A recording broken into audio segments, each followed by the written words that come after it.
कोकणात मी आठवणी म्हणजे आपण सांगू तितक्या कमीच मी म्हणेन, इतक्या आठवणी. कारण मी अजूनही गावी जात असते. माझं घर तिकडे आहे, मूळ घर.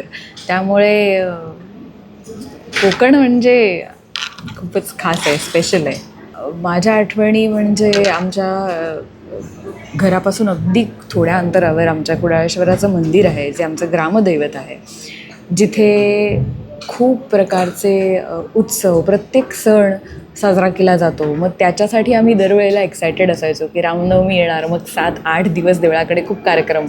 आणि लहानपणी तीच मजा असते की आपण देवळात जातो, आपण दर्शन तर घेतोच, पण आपल्याला एक्साइटमेंट असते की देवळात होणाऱ्या सगळ्या सणांची. तिथे आपल्याला मिरवायला मिळतं, छान प्रसाद तर सगळ्यांचा आवडता लहानपणी.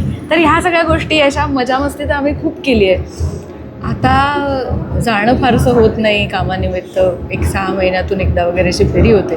पण ते जे आपलं मूळ आहे ते कधीच माझ्यापासून लांब झालं नाही आहे, आणि ते मी होऊही देणार नाही. कोकण माझ्यासाठी तितकंच जवळचं होतं, आहे आणि कायम राहील.